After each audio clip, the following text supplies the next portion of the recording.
Undisclosed date sometime in 2022. Lots of things have happened. Gas prices have skyrocketed. Biden's doing a bang up job, however you take that sentence.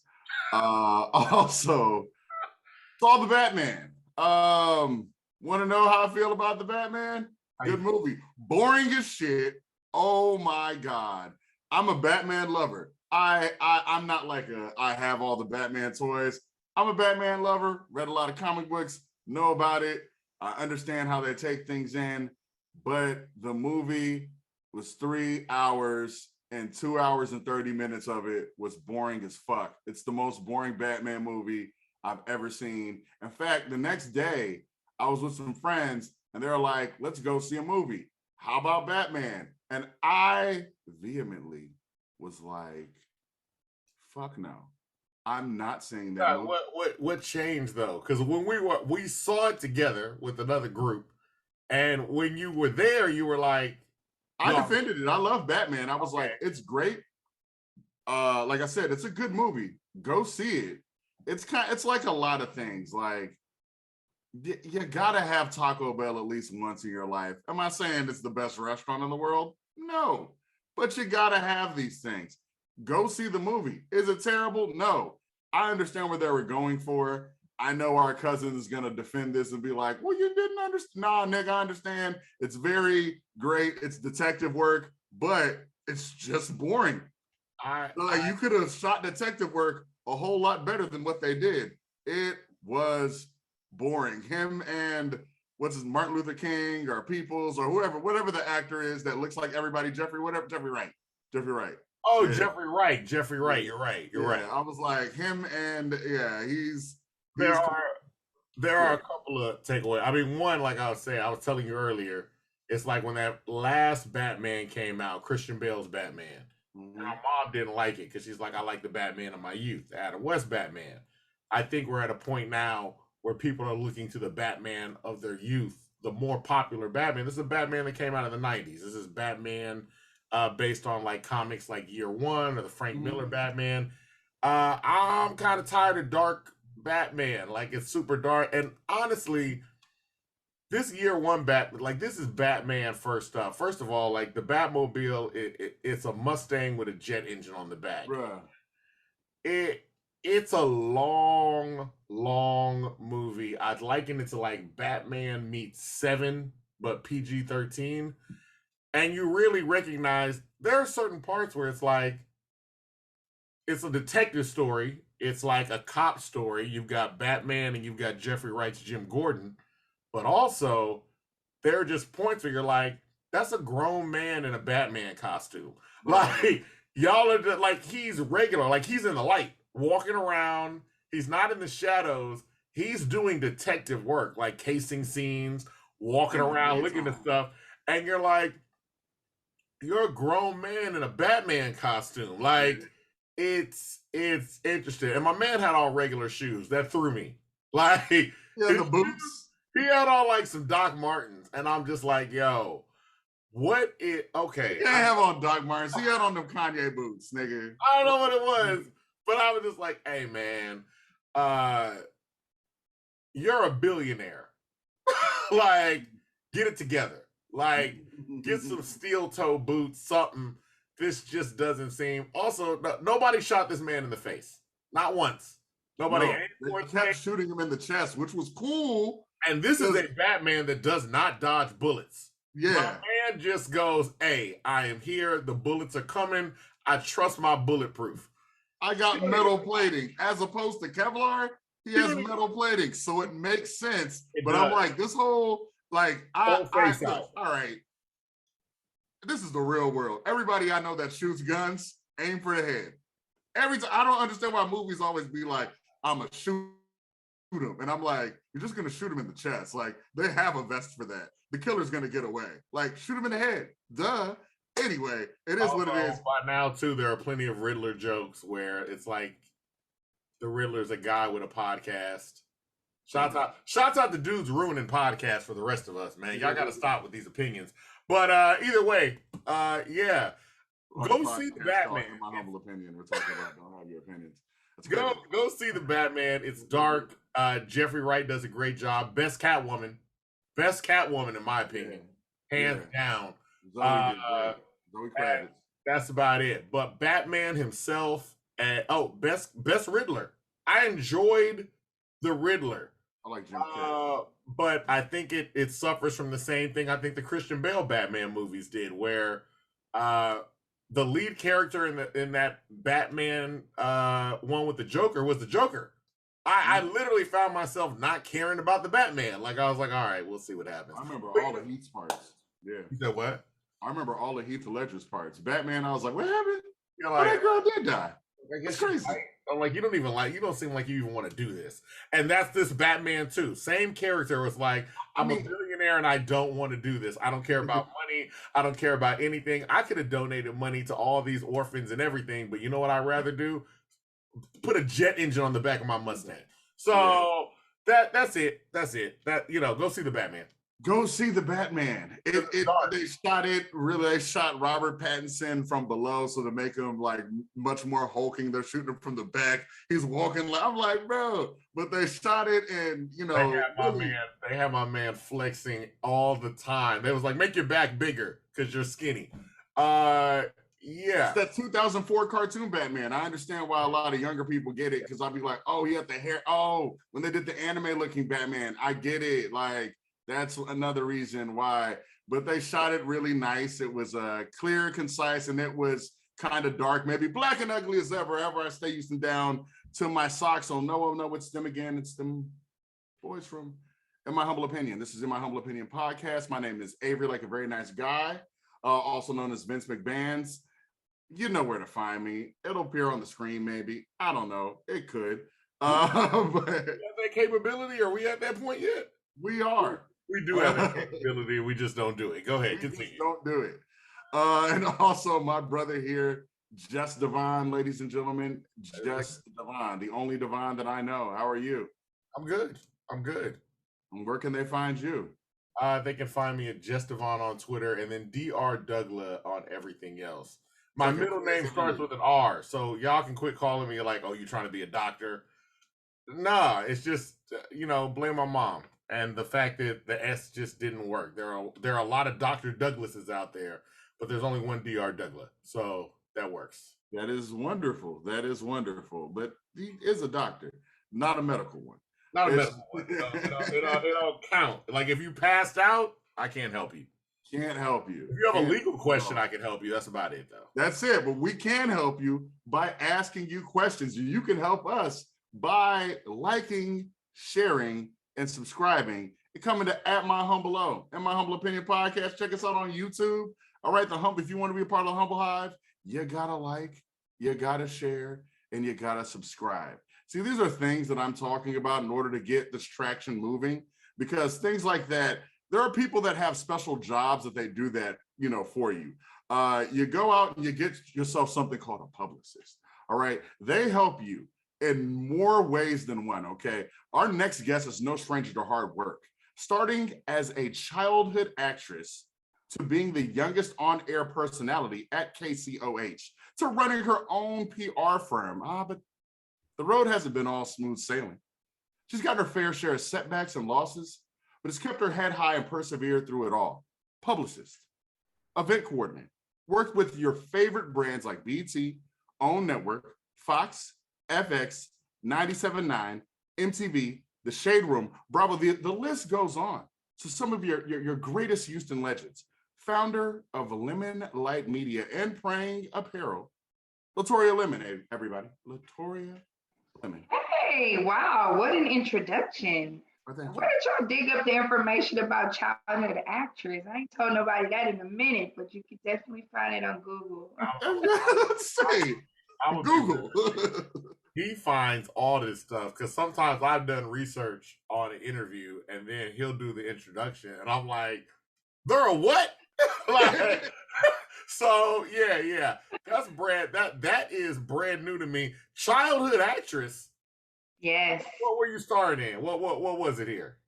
Oh my goodness. So I started acting at 3. I was in a lot of stage plays. So between acting and pageants, I was in the limelight, and then somehow I became behind the scenes. But I did a lot of work at the ensemble theater when I was growing up. I've done some short movies, and even when I was in college, I was on a show called Let's Stay Together on BT. I had a couple of reoccurring roles. So yeah, it's a lot. I was also in Think Like a Man, but my part got cut. But don't tell nobody. So You ever watch the part like right before you be like, I knew I was gonna be right there. I'm like, every time I'm like, Wince. Ooh. What was the but I got paid for it.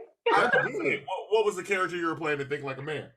There wasn't really a character, so I was interacting with Steve Harvey. So ironically enough, he was doing his talk show segment, and I walked over, I said a couple of things to him, and I brought him basically like his note cards.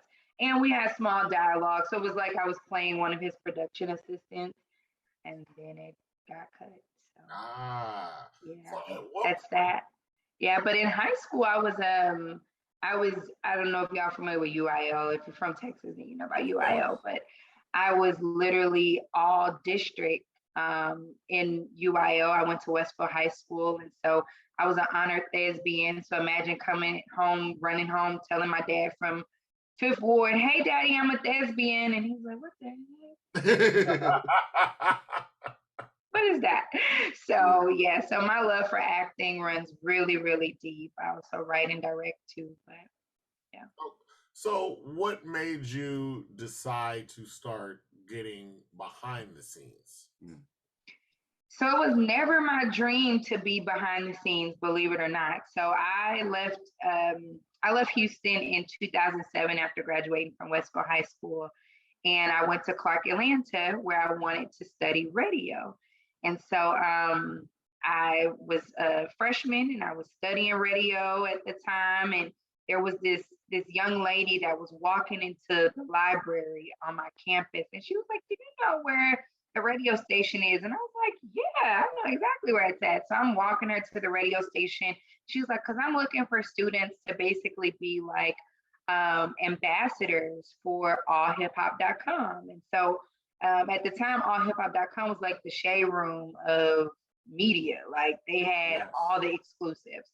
So it literally was like divine connection. And so I'm like, "Well, I'm a radio student." She's like, "Well, put your portfolio together and this, and that, and the other." And so long story short, after like a 30-day run of trying to interview people on campus and attending a variety of events, I was told that I was good, but I just wasn't hip hop enough for the ambassador program. And so after crying for like an hour, I'm like, "What do you mean not hip hop enough? Like, play some Jeezy, like, let's get it popping. I could take it to the trap, I could be trill, whatever you want." And so later that night, the publicist for allhiphop.com called me. She says, "Hey, I have a position that I think you would be really good for." She's like, "Can you meet me in my office on Monday?" And I'm like, "Okay, cool." I didn't really know what a publicist was. But I was like, "Hey, I'm hungry. I'm down to learn." And so long story short, she was like, "Hey, I want to put you on a project with another one of our clients. It'll be for 6 months and you'll be working with Essence Magazine." So I was like, "What?" So I went from literally getting rejected to working on one of the biggest projects with Essence Magazine for like 6 months. And then that turned into me working at So Def and managing a lot of different accounts through a PR agency by the name of 135. And I'm only like 19 or 20 years old. And so my college professor found out that I was doing all this stuff in the industry. And she was like, "Girl, switch your major from radio to public relations." And that's kind of how it got started. So I've been doing it now for about 13 or 14 years. Oh, that's awesome. So your path kind of found you in a way. Literally. I didn't know what P or R stood for. I didn't know. I had never heard of it. Again, my dream was to be a syndicated radio personality. And so, yeah, so after switching my major and working with all these amazing brands and companies, I built a relationship with or relationships with a lot of entities. And when I graduated college, people started knocking on my door saying, "Hey, we want you to be our publicist." And I'm like, "Girl, I'm like 21. Like, I don't I know how to be a publicist, but not on my own. And literally one lady pulled me to the side. She was like, I don't think you did it. Like, people are calling you. They're not calling other agencies. They're calling you. And so 2.5 months after graduating college, I started Lemon Limelight Media. And here we are, almost 11 years later, operating fully. And congratulations on these 11 years that you've had. But even with that, and you having people call you because you've built the relationships, why do you think that they started calling you as opposed to other media conglomerates then? I think a lot of it had to do with trust, right? So trust is a huge factor in my industry. I always laugh and joke and say I'm LaTorria Secrets because I keep everybody's secrets. The trust element is a huge part, but then also the creativity, because there were times where I didn't have the database or the contacts that I have now, but I knew how to put together a campaign.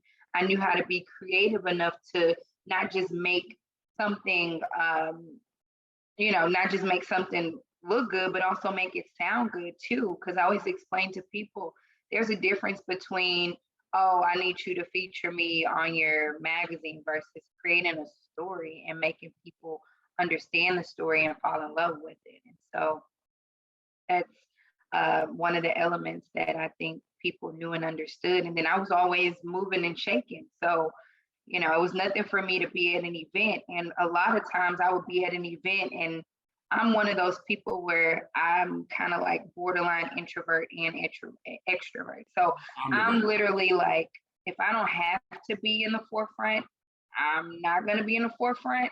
But I'm at an event and people are literally coming to talk to me. And I'm like, whoa, okay. So the networking became like a magnet tool almost. And so people would be like, who are you talking to over there? And I'm like, oh, that's LaTorria. And then it was always easy for people to remember my name or my brand because I never went anywhere without a lemon. I don't know if y'all can see this, but I always had a lemon somewhere on me. Even to this day, I have something lemon related on me. So That's awesome. Now, when you talk about too, you said when you first got there, going to that job for Essence, you weren't even sure what a publicist or a PR person does. And as things have progressed over this last decade, I think a lot of people, the lines blur because there are publicists, there are agents, there are marketing people, there are now people just dedicated wholly to social media teams. What would you describe a publicist and what that means to you now? And what kind of services does your company offer? For sure. So we are a full service PR company. And of course, PR stands for public relations. And I'm a publicist. So I always like to explain to people the first 3 letters of publicist or publicity is pub, right? So I'm here to publicize what it is you're doing. And with that takes a lot of strategy. It takes tactics. I get so many people that are like, hey, I need to be on the news or I need to be in such and such. And I'm like, okay, what do you do? Well, I got this banging idea. Okay. So where are we going with it? Like, what's your goals? How do you even identify your brand? What's your elevator pitch? Tell me about your brand. Have you created a brand? Do you have a DBA? Do you have an LLC? Are you a legitimate business? These are some of the things that literally, has to be asked because everybody thinks that they have something phenomenal that everybody needs to know. And unfortunately, you may have it, but understand timing and season. And that's the biggest element of it all. And right now, like, as you mentioned, there's social media coordinators, there's marketers, all of those things. Like, we're all like cousins, right? But we're different. I'm not a marketer. I'm strictly a publicist. We do event activations within my company, but when it comes to PR, we're actually looking at what is the product, what is the service, what's your niche, like what will the public want from you, or what can they gain from you? And if those questions can't be asked, your readiness may not be in this season. And then furthermore, your budget. What is your budget? This is not a $12 type of situation. This is a valuable investment that's designed to take you to the next level. My job depends on my connections and my trust. So I haven't just made it 14 years in the business and 11 years operating by not having trusted relationships. And furthermore, my name is all that I have. And so when people think of my name, I want them to think she only brings us the best. She's not going to bring us, garbagecan.com and they just giving us trash. Yeah. Nope. Now the other thing about that is when you get an artist, and we deal with a lot of musical artists. I mean, let people know like some of the artists that you have worked with are some of the artists that you do dealings with your company, and then we'll go on to that next question because I got a two-part. Okay, awesome. So within my company, we work with artists. We also do movie screenings. So we worked on a lot of movie projects, from movies with Tyler Perry to Megan Good to Tammy Roman. So, I mean, just the list goes on. As far as music goes, we represented David Banner, Slim Thug, Lil Kiki, Paul Wall, Big Pokey, pretty much all of the Screwed Up Clique, which for me as a Houstonian, that still like warms my heart. Like, this week is Rodeo week, and I'm just like, oh my God, like I'm so excited. I literally become a fan. But so we worked with like Leela James. We actually did the Leela James and Tank tour. What was that? Maybe 4 or 5 years ago. Tour life is something totally different. Let me say that. Sleeping on the tour bus and a lot. But we worked with R&B artists. We worked in the gospel industry, like with Ernest Pugh, and we've done things with Tamla Mann, and just a variety of talent in general. So, but on the Houston level, like I mentioned, some of the OGs. We've also worked with DJ XO, DJ Chose, Young Al, and the list goes on. I don't want to miss anybody. I'm sure people will be like, wait a minute, you missed me. I love you though. But even with that, so we know that you work with a lot of prominent artists and you work in different industry inside the media industry. But as an artist, you get artists now, especially on social media, they start building up a buzz. What do you recommend they start out with first? And I know everything doesn't work for all people, but it's like, should you get a manager first? Should you get a publicist first? Should you get a social media manager first?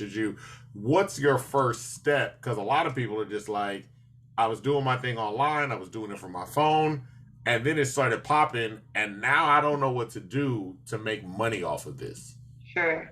Now that's a beautiful question. So I always like to tell people, my counterpart when I work with artists are managers.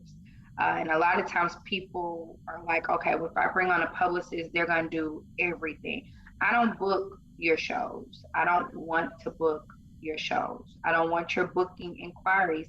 Maybe you don't even have any booking inquiries. And that's why you need a manager.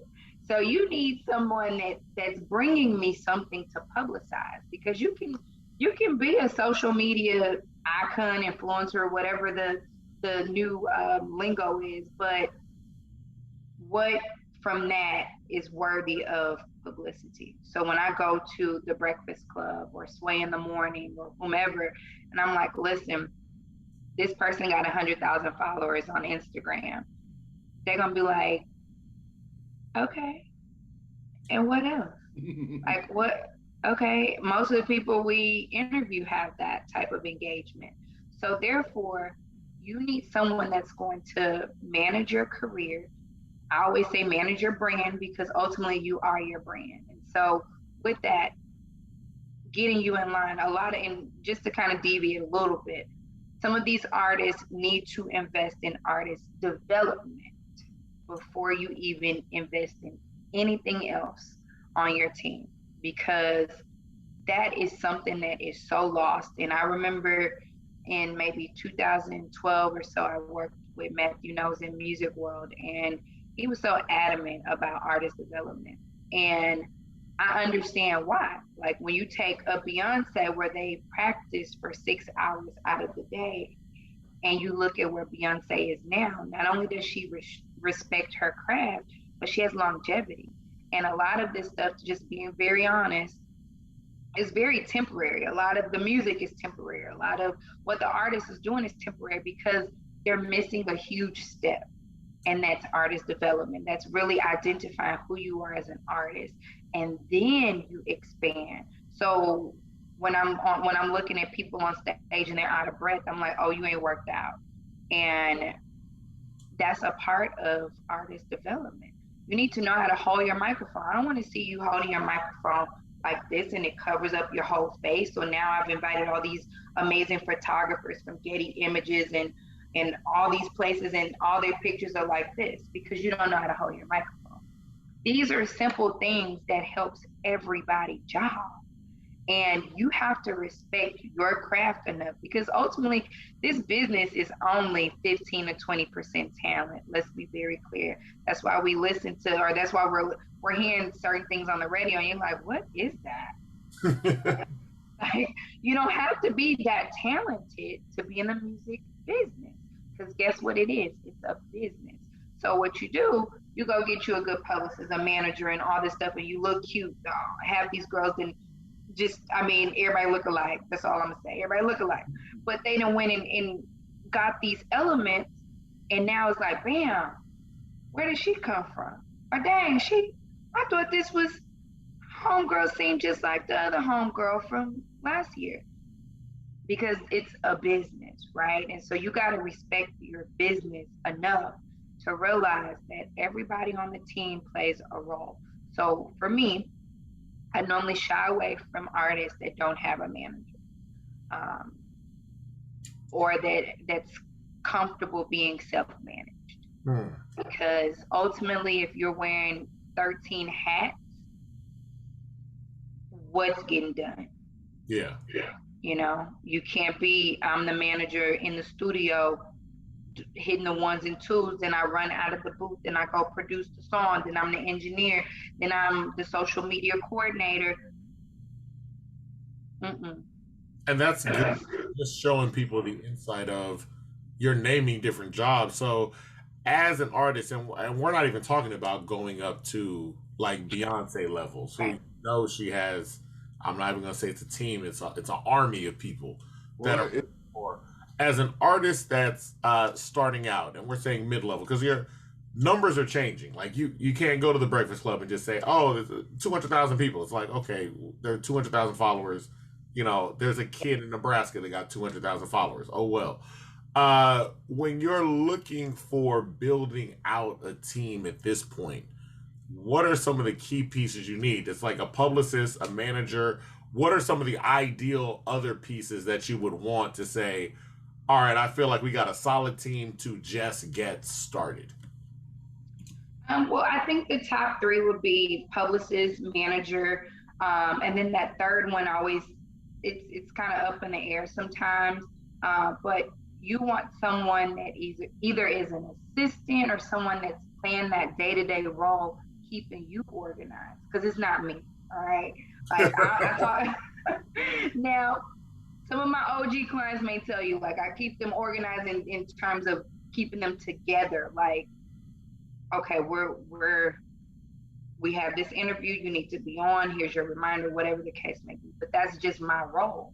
But what about those other elements of your career? Like, all right, let's make sure you have your image together. I would even tell some of these artists, invest in an image consultant. You know, like, I don't want to keep seeing you wear the same thing at all your shows. Because at this point, it's not a costume. You just not putting no thought into it. Yeah. And I always tell the clients that I work with, especially those that are up and coming, because a lot of my OGs, they've been around so long to where they know this stuff. But your fans, I always think of it like this. If I'm a fan and I'm Drake's biggest fan, and Drake's tickets was $160 at the Toyota Center, and I had $200 to my name, I want to get the best experience possible because I spent my last on you. If you come on that stage and you have to do it in any capacity, you don't know what people sacrifice just to support you. And so that's why it's important to make sure your image is correct. Make sure, I'll put it this way. Paul Wall. If you've ever been around Paul Wall, he's going to take a picture with everybody. There's been times where I'm like, Paul, we got to go. I want one more.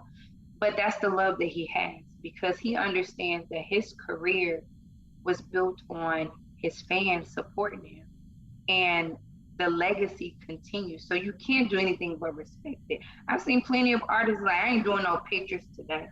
I ain't doing that. And granted, you're not entitled to, but that type of energy won't gain you any new fans.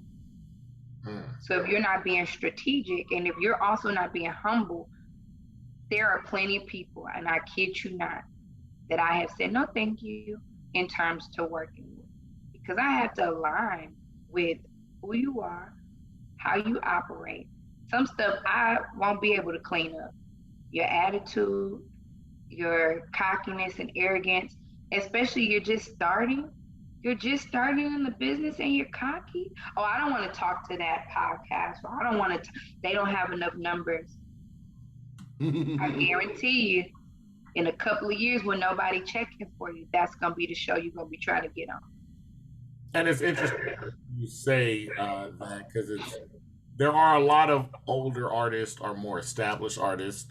One of your clients, Lil Kiki, for example, who is very much adamant, like he talks to podcasters like, "Thank you for having me on." Man. And the podcasters are like, "No, thank you for coming on." He's like, "No, thank you for having me come on. Like, I've been in this game for a long time, and the fact that you're even asking me to come on your show shows I still got something going. So I appreciate that." And that's a big thing. When you're looking for clients to take on yourself, because it's obvious you're not just looking at the numbers at this point. What is it that you are looking for when you're trying to bring somebody on? I really want people to know and understand the business, right? So you can have the hottest underground song. You can have the biggest chain, the baddest Range Rover, whatever, but do you know and understand the business? Because again, like you said, Kiki's the prime example. And I love all my guys. Kiki is the prime example of, hey, let's do it. They show me love, I'm gonna show them love. This is somebody that's had 25 plus years in the business. And so when I say, hey, Kiki, here's who I want you to chat with, or here's an inquiry or whatever, I'm gonna go ahead and lock it in. Lock it in, baby, do what you gotta do. He gonna show up, he gonna talk to you. Now the only time he gonna get a little riled up is if you start talking sports and his teams and stuff, that he becomes a maniac. But other than that, I mean, you can't do anything but respect it. So when I start talking to potential clients or people that are inquiring about my services, and they come out of the bat with, I want to be on Big Boy's Neighborhood and this and that. Okay, well, that's a nice long-term goal, but you got some work to do. And I guarantee you, having 100,000 followers, 500,000 followers, that's no guarantee to be on anybody's media platform unless you're paying to play. So let's break down pay to play. Pay to play is like marketing. So if you say, okay, well, hey, I want to be in Essence or whatever, you go buy your ad. That's it. I can't guarantee you any platform. People will sit down and say, this is why I want to be on the Real. I want to be on. That's not my job to guarantee you any platform. I have the contacts to all these people. I've had placements on these entities, but until I pitch, I don't know what the interest level is. It's not my call. I'm not behind the camera saying, hey, let's do it. Whoever LaTorria sends, let's do it. Some of my best friends are in media, and they've said, hey, girl, I'm going to pass on this one, but we still going to Happy Hour Friday? Now, what is that like as well, dealing with from the outside looking in, you could get a lot of people that's like, hey, I see her. She's with all these people. She got the contacts. I know it's just nothing but a phone call and she can get me on. Meanwhile, behind the scenes, it's a, yeah, we cool and all, but this doesn't work for me. This one doesn't work for me. I'm a pass. What is it like to break that kind of information to clients, and is that ever a problem? So, to be very honest, I'm honest up front, right? When I put together an outline of services or proposal, I let you know some, not all, but some of the tactics that align with your goals. That's why it's important for you to have goals, because the way PR works is it's your goals, strategies, and then tactics. Without any goals, I can't really put together a plan, right? So I'll let them know our target outreach list. That just means who I'm reaching out to. Clients have no idea. Some days I literally may pitch to 50 different people, I kid you not, all over the world. And I may get 2 hits. And that's a good day. Believe it, that's a great day. The next day I may get 1 from that pitch again. So maybe by the end of the week I have a few. But said all that to say, is no guarantee. Just like I'm a publicist, there's hundreds of other publicists in the world, and they're pitching just like I am. They're following up just like I am. So making your story make sense is another element of what we do. So I'll be very transparent with you. I recently had a manager that came on board with one of my clients, and he was just like, yeah, I mean, I know that these clients are new to the game, but we're not doing podcasts, we're not doing this, we're not doing that. And for me, it made me just reevaluate the whole situation, because I'll put it this way. Who you deny today may be the same door that you have to knock on next week. So never think you're too big for XYZ. Some stuff, okay, we got to pass. But if it's good quality, good conversation, good content, and that goes back to having a good publicist, I'm not going to present to you anything that's trash. Okay, so you may have 150,000 followers, and maybe the media outlet has 20,000. That doesn't mean you can't tap into their database and make one person fall in love with your brand or what's going on. One of the biggest examples I always tell students that I chat with is in 2016, there was a client that I worked with on a short term. And the client, we were at an event, and this young lady was a blogger, and she wanted to chat with my client. And so I'm like, yeah, got it, set it up. So the client went and looked at the blog, and the blog had like 600 followers, right? On Instagram. Now, mind you, you didn't go run the analytics to see what the website is getting or whatever. But long story short, that same young lady, a year later, became one of the senior writers at The Source. And the client wanted to be in The Source, but the young lady remembered when she denied her that interview when she only had 600 followers. So you never know. The media world is constantly rotating. People are in different positions every month. Kid you not. The pandemic is the prime example. I mean, as a publicist, we had to go like relearn some of the context, or even go gain more context, because people were let go from certain positions, or hey, this person moved over here, or this person is now freelancer and no longer senior staff writer, or whatever the case may be. So I'm just not in the business for people that aren't humble and understand that opportunities are a blessing, and everybody don't have to sit down and chat with you. And if my guys has been in the business 25 years are like, hey, listen, I want to go tap in with everybody that's showing me love. Why on earth you've been in the industry 4 months? You can't go show love to some of these people. No, that makes sense. That makes perfect sense. The other thing too is, now we've talked about your clientele, and a lot of this is about relationships and professionalism and treating this like it's a business. A lot of newer artists and a lot of newer people just trying to break in, whether it's from lack of knowledge on how to approach people, or anything. They just don't know. And sometimes it comes off, it can be desperate sometimes, like just a DM in the middle of the night, like, hey, like that's just it. Or it's just a phone call to whatever number is listed, like, I need help, put me on, or they just play their music on your answering machine, on your voicemail. So what is the best way to approach you as a publicist to give people some kind of insight on how they could approach you or other people in the industry? For sure. So professionalism is key, right? So you look at a person that has like their email address in the bio of their Instagram or Facebook or whatever. Utilize that, right? Everybody's not a DM type of person. Like for me, if I see my DMs, I try to check my DMs, but you also have to realize like we're in a world now where it's not like 1995, where you just had a house phone, and if you didn't pick up, you saw on the call ID, you call them back. These phones have everything on them. I mean, I'm managing emails. I have about 7 or 8 different email addresses that I'm managing, text messages, DMs on Instagram, Twitter, Facebook, every platform you can think of.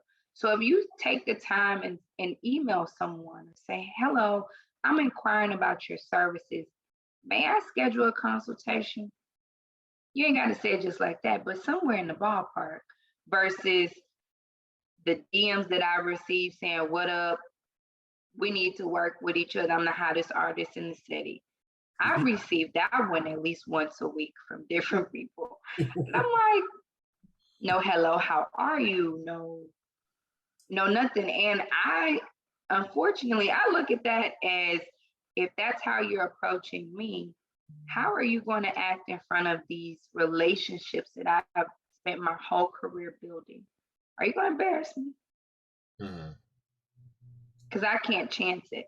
Because sometimes it takes a lifetime to build some of these relationships, and it only takes 30 seconds to people be like, what is LaTorria working with these days?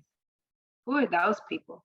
Yeah. You know, and then it begins to water down my brand, and not just my brand, it watered down the other brands that I'm working with as well. So for instance, like a Checkers, I work with Checkers here in Houston, and if they start seeing riffraff showing up that I'm working with, that can affect them. It's like, we can't, that's not of excellence, or they're not taking it serious. So how you approach someone really, really matters. It's kind of like similar to dating, right? Like if you're walking around and you see somebody you really, you think it's cute, what up, shawty? Come holler at me. No, thank you. People don't even know how to date nowadays either. So I was you're about helping to say, out a lot. You gave some great dating advice too, because somebody's like, "Oh, that was my way." Like, that's my approach. That's my one-liner. First thing first, you need media training, okay? Absolutely. Being based out of Houston and working in an industry, like coming from Atlanta, well, one, you can see the differences between Atlanta and Houston, but you work on a nationwide level or an international level. What has it been like? What are the changes you've been seeing in Houston over the past decade in terms of, especially focused on behind the scenes in the industry?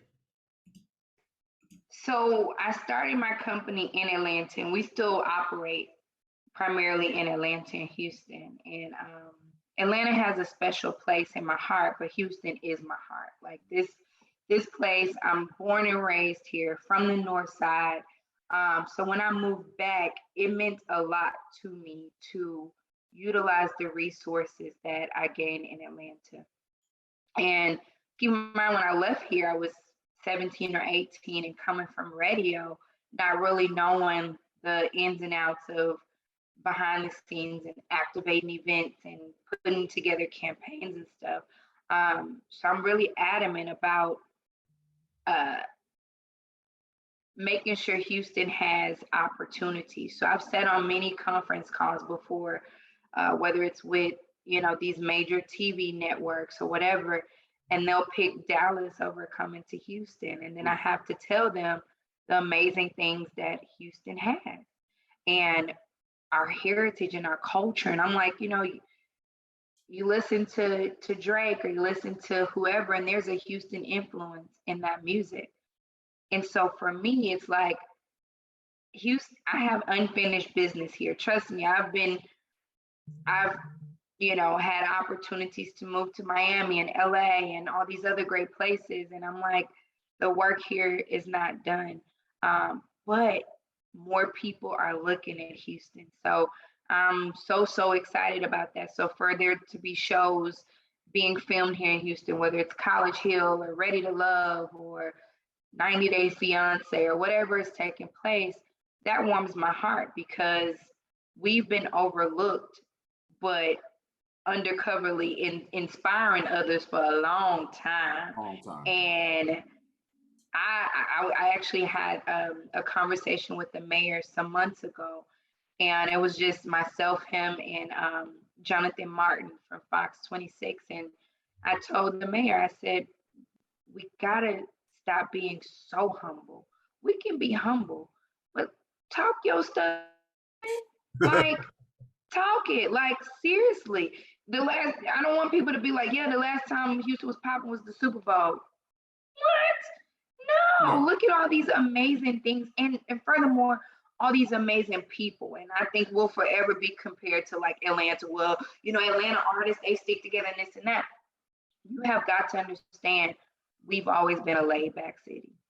We move at our own pace. We have our own way, our own lingo. Like I was explaining to my best friend who's from Atlanta. I said, in Houston, boys mean a lot. And he was like, what? I was like, yeah, I could say, man, them boys out here doing X, Y, Z. And it may not even be boys. It could be, I could be talking about my dog.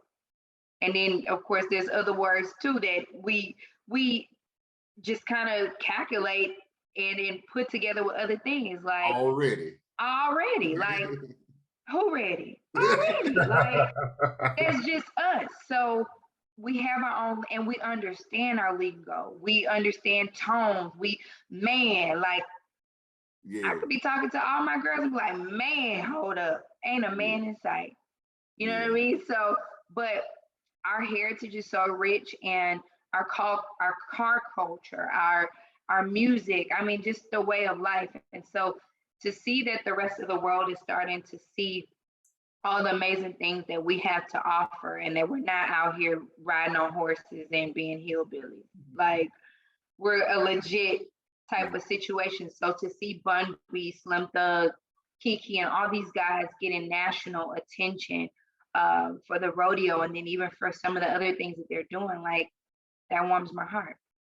Also, the great thing when we're talking about culture too is, I mean, just looking at the rodeo alone, a lot of people do not understand what the rodeo is. So you talk to out of towners and you're like, I'm going to the rodeo. And then you don't realize the idea that they have in their head. Like, I was like, oh no, it's like concerts every night. There's like stuff going on. Yeah. Rodeo's like it's like the Texas Fair mixed with concerts, mixed with Astroworld, all in one. I said it's like a whole bunch of stuff. I mean, let's talk about, because you have clients that are going to be participating in this Bun B thing. Even Bun showed, he retweeted out a page where they were just showing the crowd at the rodeo. I said, you guys don't, I'm like, I think y'all thought we were like going out there to like just rope cows, which happens. There are people there at the rodeo doing like actual stuff that you think of with the rodeo, but it's also so much more. So talk about like this event that is coming up and your how your clients got placed with that. Honestly, it's still so surreal, right? So I think out of my roster, I know Slim has done the rodeo a couple of times, with like Beyond or Destiny's Child and some other people, but Bun has been on, and Bun is not a client, he's a friend to all my clients. But he's been on the rodeo committee for a couple of years now. And so that opportunity kind of opened the door for him to have his own set. And I think it just shows the love that these OGs have for each other to say, okay, this is my set, but I'm bringing in other legends. And it's a lot of surprises for the rodeo, a lot. And some of them I know about, some of them they're like, we want you to be surprised with everybody else too. So I'm excited for them. I'm excited for the opportunity. And I think for the Houston rodeo to be around 80 plus years and our hip hop scene is getting this type of shine. It's just a testament to like, wow, like sometimes you gotta get in to make a difference. And I think that's what Bun B has done. And I think we're gonna see more love being showed to our city, our culture, our music, and all the surprises that are in store. Let's also, I'm excited. I hear rumors about the surprises. I'm not going to say it here. Like, different photographers are telling me things are going to happen. I feel like this is going to be a huge show. But let's also, because that also alludes to the importance, and I'm going to use three people as an example. You've got Cam Franklin, and you've got Paul Wall, and you've got Bun B, who have gotten involved in organizations. Bun B with the rodeo, and Cam and Paul heavily involved with the Recording Academy. Yeah. Cam even was talking about, there was a point where there was a vote up for getting Screw Music having the ability to be awarded in a category. Talk about the importance, and I feel like this goes back to the networking and business of actually getting involved with a lot of these organizations instead of standing on the outside and strictly critiquing the organizations. Exactly. I think we have to realize sometimes our voice carries the most weight when we're a part of the situation. And a lot of times people want to sit on Instagram and, outside of the building and talk their noise, but what way have you stepped in and said, let me be the difference? Let me make the change? Because a lot of times we can't teach people from outside of the building. You got to come inside and say, okay, class is in session. This is what's happening. This is how we need to do it. Here's some of the feedback. Because believe it or not, there's so many entities that don't even know where to get feedback from. Mm-hmm. As crazy as that sounds, really? Where do I get feedback? And I'm like, you ain't heard these people talk about? They don't listen to our station. They don't watch our TV. They're not following the people that's talking about. So therefore, you got to say, okay, let me play chess and not checkers. And this is how you open doors. So who knows, maybe next year, more people will be on the rodeo committee. I think 50 Cent is the prime example. When he came to Houston, he was like moving and shaking with everybody, like everybody. I mean, it didn't matter if it was like the weirdest combination, like why is 50 in the photo with, but when you really understand business, you understand that you have to get in to make a difference. Yeah. And that's the ultimate thing. And I think 50 is a great example because you're talking about a guy that, starting where he came from, that had the huge success musically. And now, I mean, for all intents and purposes, pretty much owns the Stars Network. Like, I know he doesn't, but if 50 Cent and periodically he threatens to take his shows, and I feel like I can't say what's happening behind the scenes, but I feel like they listen because I know the only reason I have a Star subscription is for that whole Power universe. Like there's literally nothing else I watch on there. There's never been a time where I've watched a movie on Stars in the past 5 years. So I'm like, Stars, they got this? I can see this on HBO. What do I need you for? You're like the fourth option for movies, Stars. Get out of here. All right? That's it. But he made such a powerful impact. I see what you did there. Little PR movement. I see you. But that shows something because I mean, like you said, when 50 Cent came down here, you know, and I feel like it was the same thing with Star. There were a lot in the beginning. There were a lot of pictures where 50 would take with somebody you wouldn't expect him with, and jokes would kind of fly. And then you find out later, you're like, oh, that guy owns something. Yeah. And it turns out now that 50 has access to that, and now 50 owns that. And so that's a big thing. So you see when, you know, I definitely heard people talking, oh, Paul Wall's on the Recording Academy, ain't nothing gonna get happen, da da da. But you stay on there and you get to know people and you make connections, because you're right. There are some people that are like, I mean, I've been here, I've been doing this for 40, 50 years, but I don't listen to your music. And y'all don't come talk to me anyway. So I feel like it'd be weird me coming out there trying to find out what's going on. So it takes a lot for somebody to be like, oh, let me step up. Let me show you this. Let me do this. This is the person you need to be looking at for this. Or for a button to say, like, these are the people that need to come and be in concert, young and old. What was it like seeing the response? I remember it was the Chronicle that first put it out, and there was an immediate backlash. Like, that's hip hop at the rodeo. I don't want da da da da da. And there was almost an immediate backlash to the backlash. Like, what are y'all talking about? This is gonna be great. What was it like seeing this that first wave of response and then seeing the city support it? I think a lot of the naysayers were people that never even come to this particular night at the rodeo. Yep. Yeah. See the PR way she said that? Because that was a excellent PR way. Because for people that don't know, there's a heritage night at the rodeo. It celebrates African Americans' heritage. There have been some fantastic performers that have been there. Beyonce was a super great one.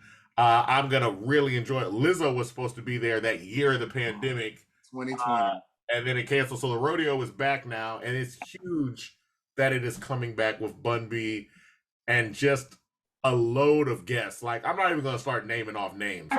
Like, y'all should look this up and just know that for all that load of guests that are listed, there are more people that are not. And so people should definitely keep their eye on the rodeo and come out. Like, come out and attend. Like, that's fantastic. Do you ever think about getting into radio? I miss it so much. I mean, like, I sincerely miss it. And I was in LA last year, and so one of my friends that I went to college with, I hadn't seen him in forever, and his exact words to me was, "What radio station you're working at now?" And I was like, none. So he was like, wait, what are you doing? I was like, I'm doing PR. And so I just started telling him about it. He was like, I just knew like you would be a syndicated radio personality. Like that was your heart. Like you were a radio head, like to the fullest. So it's still something that's on my list of things to do. I mean, I'll be 33 this year, so I guess I better start. Thank you. I guess I better start working on that now. I have talked to a couple of stations that I have relationships with, and they're like, "Oh, what do you think?" Or, maybe you could do a part-time slot or something like that. So I don't know. Who knows? I may make my return back to radio. I would love that. I've actually gotten into producing some podcasts here in the city. So like D-Rec and Rec Shot Records, I produce their podcast, and I produce a podcast called Champagne and Cigars, and Gas God's podcast. So, but again, it's still behind the scenes. But every time I see the microphone, I'm like, I got a little something to say, but I hesitate. Now, the other thing too is for artists, because people are going to see this, they're going to be like, hey, I need a publicist now. What do you recommend that people just go ahead and already have together before they approach you? And I mean, and two, are you even taking on new clientele? Because you have a large roster. It depends on the client and the type of client. So like I said, even though we're in entertainment, we also, specialize in hospitality. So a lot of your lounges and clubs here in the city, we do their PR.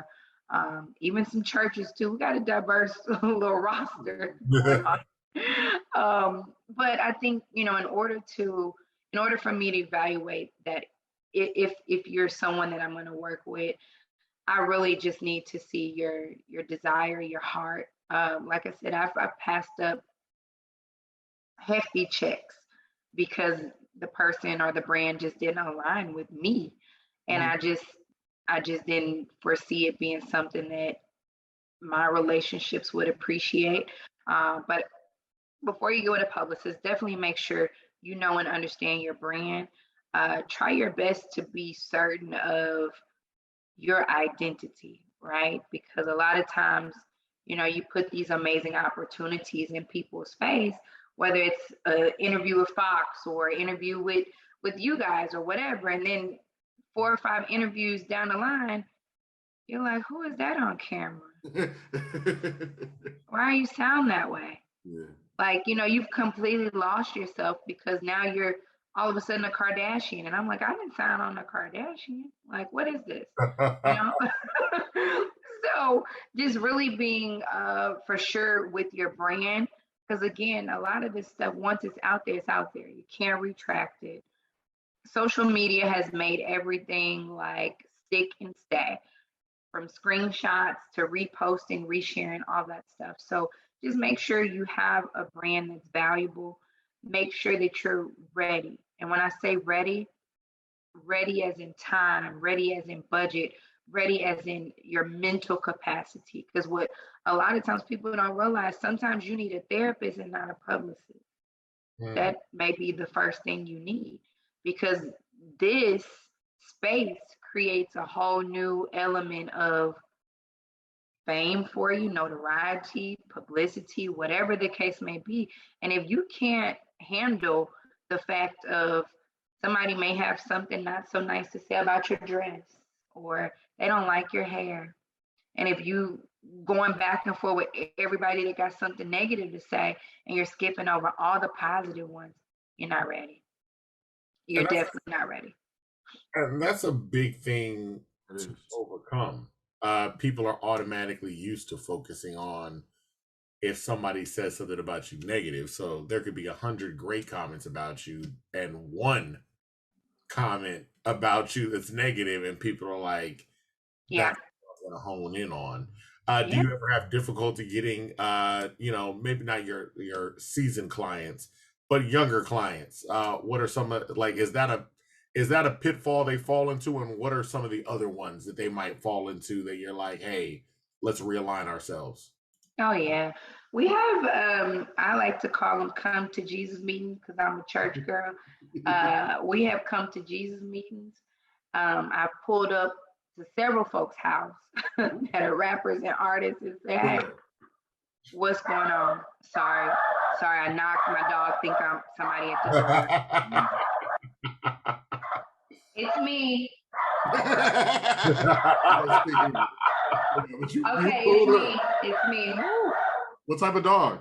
She's a little Yorkie, but she like just turned 10 yesterday, but I think she thinks I'm her publicist. It's a lot. Window. Claiming her set. But yeah, you pull up on exactly. people. Oh yeah, I'll pull up and I'll I'll say, hey, what's going on here? Because sometimes what I've learned is there's a lot of people that either they hadn't had a publicist before, or they had a publicist that they didn't trust, or they had a publicist where it was just about the check. So hey, you show up to your interview, I could care less about XYZ. My guys would tell you, I care about you. I care about you enough to look at you and say, you're not having a good day. Let me go ahead and see how I can move some things around. My guys would tell you we've prayed together, we've cried. Well, I won't tell you we didn't cry because they macho, but we've had these heart to hearts. I mean, we've made life decisions together, and they know in their minds and in their hearts It's just between us. I'm not going to tell management. I'm not going to tell whoever, but we're going to get through it. And that's what we do. So if you're not willing to have a space where you can open up, because at the end of the day, I also play a protective role too. When some go wrong, prime example, let me give you a beautiful example. I woke up one morning last year and I got a call from a friend at a TV station. And this was right after like the rodeo closed down and COVID had just started. And so everybody was like, oh my God, like what's going on with this? But one of my friends called and he says, hey, I'm going to tell you this. You and I have never talked about this before. So throw it out the window once I get off the phone. I said, okay. He says, we're about to run a story on your client. I'm like, which one? And he was like, yeah, Slim Thug has COVID. And again, this was very early on when you heard somebody had COVID, the news was making it seem like you got about 2 weeks to live and you're out of there. And so I'm like, what? I said, no, he doesn't. So I call him and he answers the phone. If I call him right now, this is exactly how he answers the phone from me. What's up with it? I said, you are not going to believe what's about to happen. He's like, what? I said, they trying to run a story or some type of rumor about you having COVID. He was like, oh yeah, I do got it.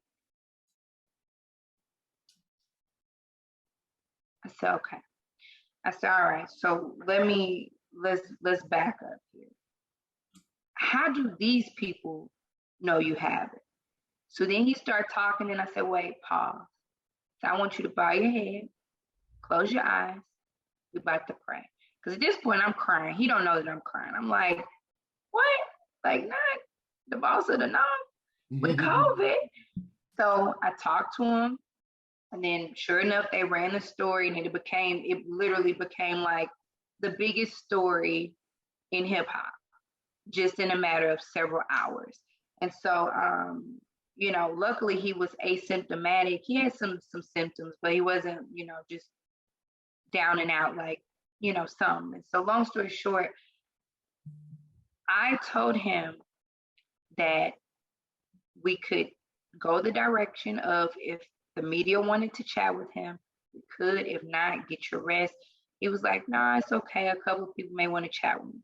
Long story short, this is where I put on my PR hat. I said, nah, do you have health insurance? And Slim told me that he had just gotten health insurance. And so I said, wait a minute. This is a problem because I had just heard a year prior to that Boosie had cancer and all types of stuff, and he had to pay $90,000 out of his pocket to get these surgeries and things because he didn't have health insurance. And so my thinking cap became, what's up with healthcare and hip hop? You have actors. I work with a lot of actresses and actors, Brian White and Lisa Ray and all these other people. They depend on SAG. So if they're in SAG. So if they have a makeup artist or whatever, and they're in SAG, they're insured. What happens to the hip hop community when you're not insured? So I spun the concept of, let's just talk about you having COVID, and you're coughing and you're sneezing.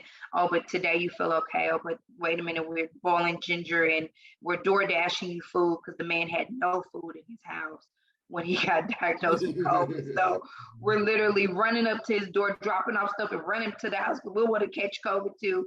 But long story short, my spin became, let's put a focus on why the community does not have health insurance. And I pitched it to Rolling Stone. They picked it up and a couple other people picked it up. So for those that are interested in PR and you're like, oh, well, I got 20,000 followers, I could be a publicist.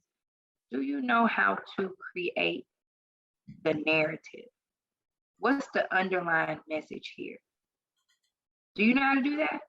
Can you say you know how to do that?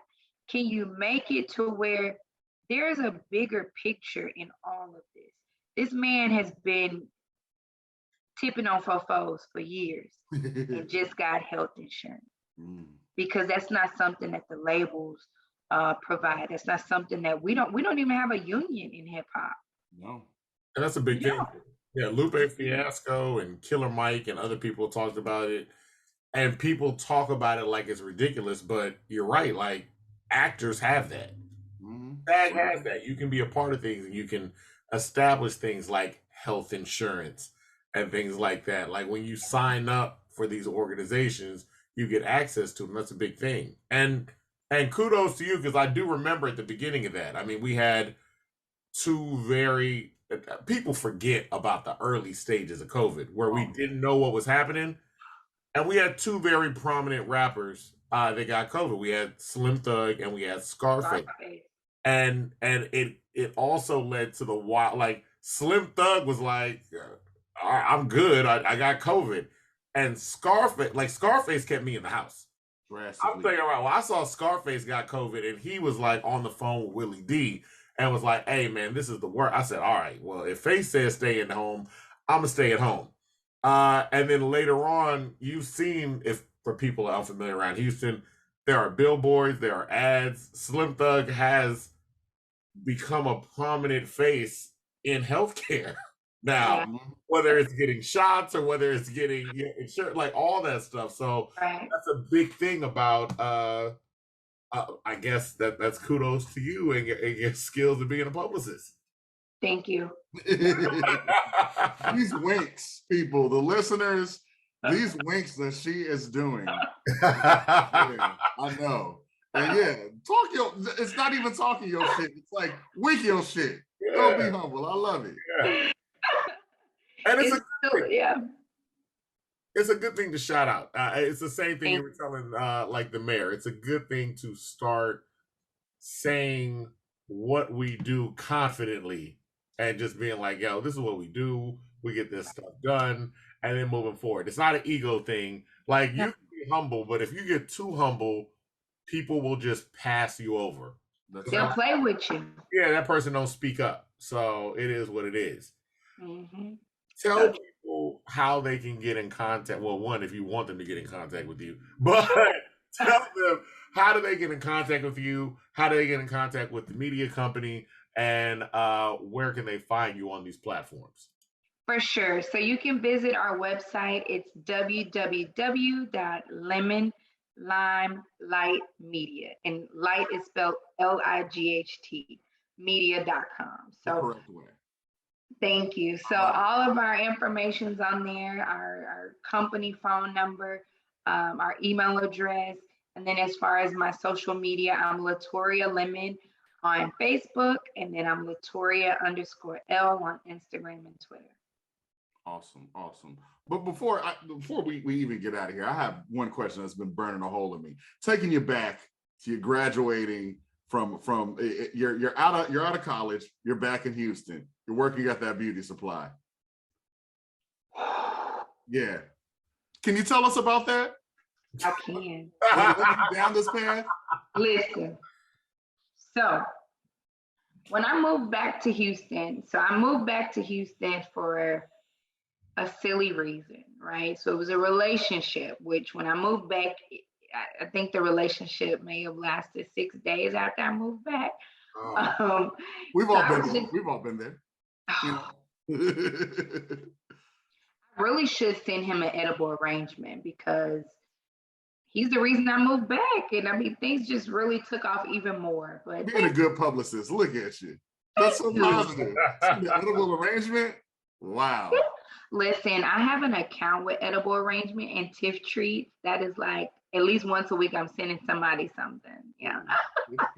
Man, love it. Yes. But so when I moved back to Houston, I still had all my contacts and everything, but I felt like, alrighty, I moved back here and my relationship didn't work out. So maybe I just needed to stop all that I was doing and figure out another way of life.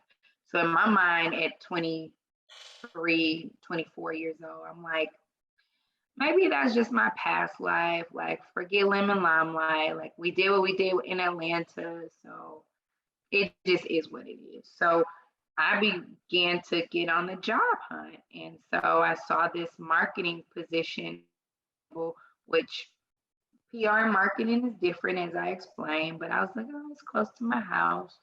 I can give it a try.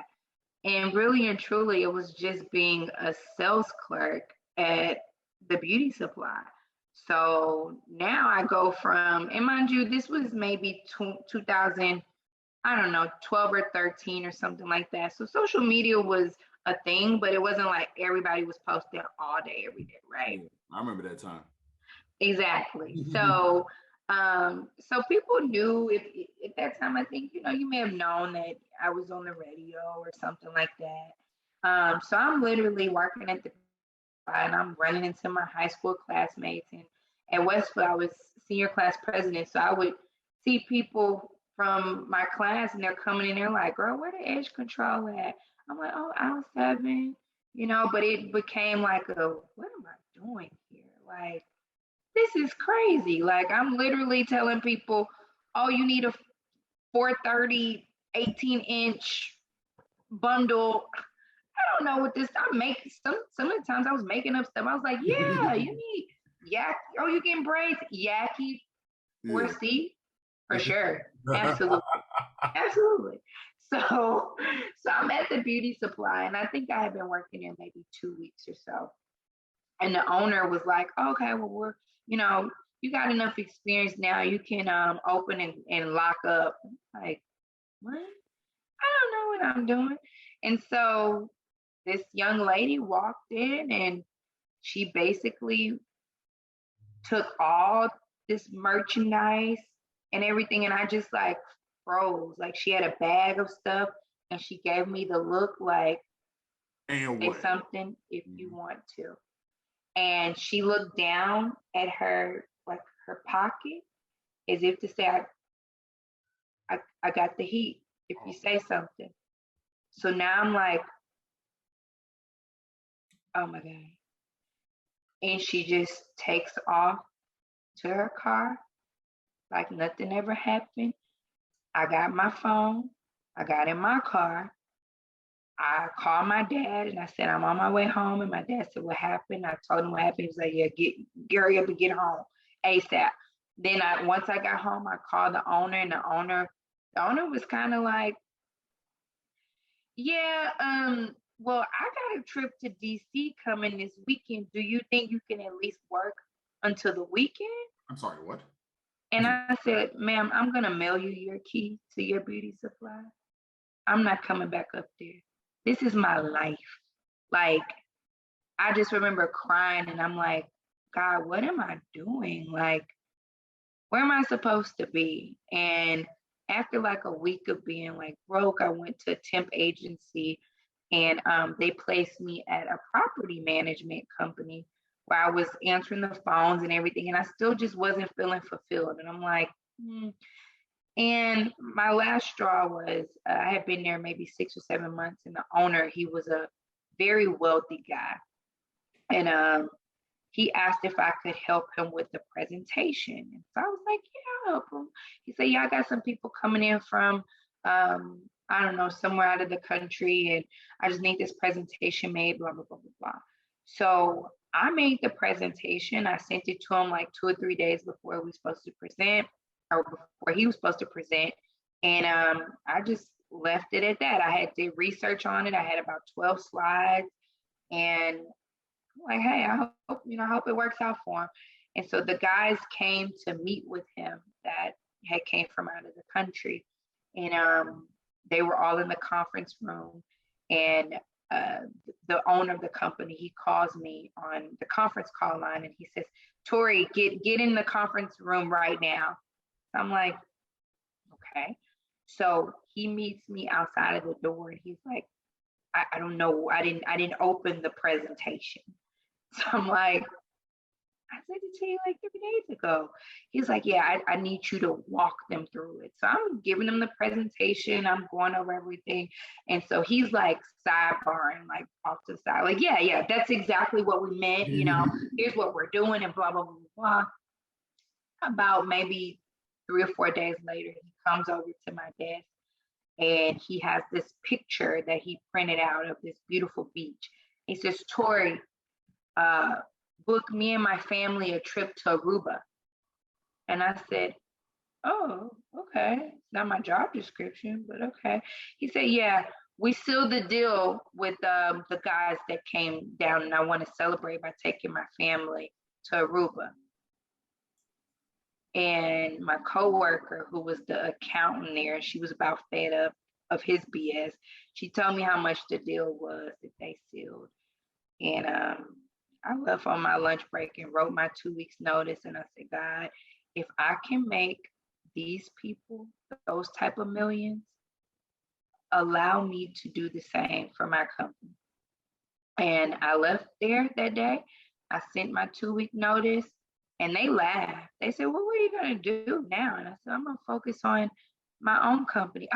Tori, you're going to leave a company with benefits and this and that. And your possibility of you becoming a property manager and you're just going to go wing it. Yeah. That's what I'm going to do. Now, we ain't made no millions yet. Let's be clear, because, folks try to borrow some money. Yeah. We ain't made no millions yet. But I knew that if I could put that type of energy into his presentation that elevated his business, and I didn't even get a thank you. All I got was book me and my family to Aruba so we could celebrate. What are they celebrating for? They didn't do that. It's like you did a book report and he did none of the work and you did all of it, signed his name. Crazy. Zero. So I said, you know what? That was my wake-up call. That was my moment that I needed. And I drove all the way on I-45, crying. And even my family's like, no, don't quit. And now my dad is the first to say, I'm so glad you followed your heart. And that's what I did. And I knew that I could take that energy and put it somewhere else. So for like a year and a half, when I moved back to Houston, I took off from Lemon Limelight. But once I got my fire back, here we are. Look at you now. And that's what it takes sometimes. Hey, I mean, look at her telling her story. That's what it takes. A lot of times you'll go through setbacks, you'll go through things that you might not enjoy, but you got to stay the course. Got to be focused. Don't focus on the negative. Focus on that positive and keep it going. Thank you so much for coming out or staying in, as I like to say, because we're doing this on Zoom. Thank you for everything. Thank you for getting us a little kiki. It was great too. Oh, no problem. No problem. Thank you guys. And y'all continue to have amazing conversation and highlight amazing people. I appreciate what y'all do. We appreciate you. We appreciate you so much. Once again, this is another episode of In My Humble Opinion. I'm Avery, like a very nice guy. That is my brother, Just Devon. And we've been here with LaTorria Lemon. Another great episode. I want to thank you guys for coming out. Thank you for listening to us at My Humble O, In My Humble Opinion on everything. And humbly yours, H-Town is too sweet. H-Town is too sweet. Goodbye.